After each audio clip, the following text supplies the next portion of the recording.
Deze video gaat over ziekteangst en hypochondrie. Hypochondrie, en tegenwoordig vaak ook aangeduid als de ziekteangststoornis, komt vaker voor dan veel mensen denken. Ongeveer 1 tot 5% van de bevolking heeft last van deze stoornis op enig moment in hun leven.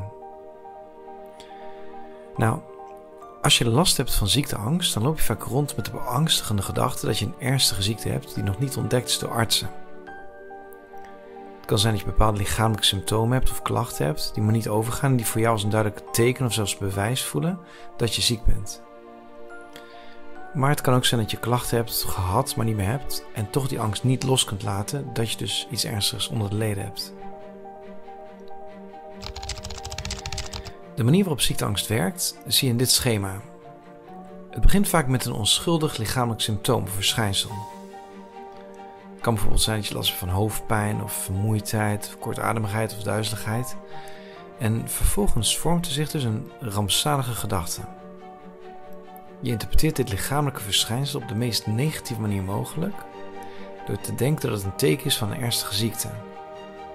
Je denkt bijvoorbeeld dat je kanker hebt of een andere ernstige ziekte. En vanzelfsprekend leidt deze gedachte tot angst. En die angst die je dan voelt, heeft dan weer 2 andere gevolgen. Om te beginnen zul je geneigd zijn om meer op je lichaam te gaan letten dan je voorheen deed. Je gaat je lichaam bewust of onbewust vaker met je gedachten scannen om te zien of je iets voelt.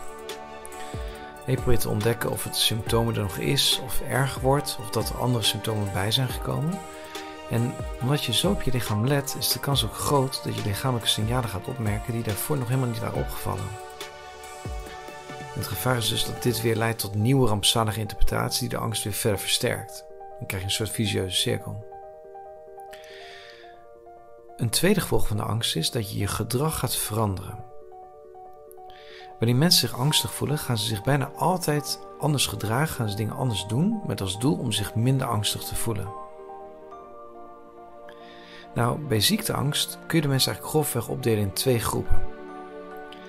De eerste groep gaat vooral geruststelling zoeken.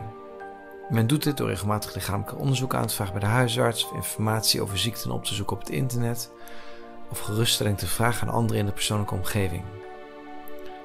Ook kan het zijn dat je jezelf continu weegt, of bekijkt in de spiegel, of aan bepaalde lichaamsdelen gaat voelen om te checken op nieuwe signalen. De tweede groep doet juist het tegenovergestelde. Deze mensen schieten juist in de vermijding. Men duwt dan de gedachte aan het ziek zijn steeds weg, of vermijdt naar de huisarts te gaan, of gaat ieder gesprek uit de weg, of televisieprogramma of krantartikel dat gaat over ziekte en gezondheid.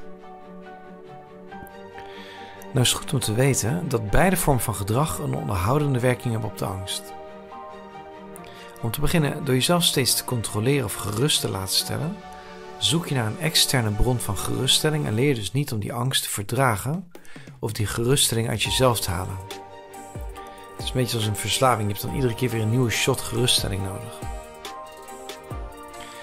En ook bij de andere groep, dus door te vermijden, leer je de angst juist niet te verdragen, die het oproept om op een gezonde manier met je lichamelijke verschijnselen om te gaan.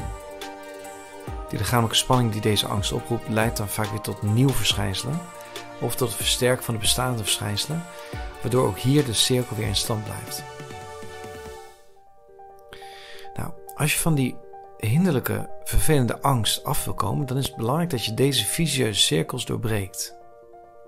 Het begint ermee dat je in staat bent om naar je lichaam te luisteren en de signalen die het lichaam geeft serieus te nemen, zonder daarin te overdrijven. Heb je een lichamelijke klacht die niet al te hinderlijk is, maar je wel bezorgd maakt? Kijk het dan even aan. Gaat het na bijvoorbeeld 2 weken niet over, of wordt het erger of leidt het ertoe dat je steeds meer beperkt wordt, bepaalde dingen niet meer kunt doen die je normaal gesproken wel kunt, neem dan contact op met je huisarts en laat je controleren. Daar is je huisarts voor. Blijkt er niks aan de hand? Vraag dan aan je huisarts onder welke omstandigheden het belangrijk is om wel terug te komen.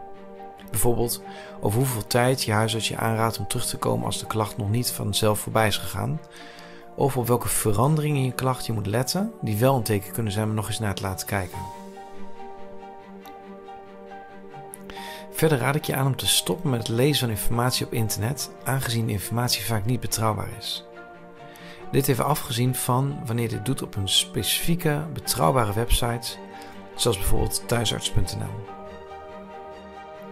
Benoem thuis gerust dat je je bezorgd voelt, maar probeer geen medische geruststelling te zoeken bij mensen om je heen. En verdraag de angst die je ervaart.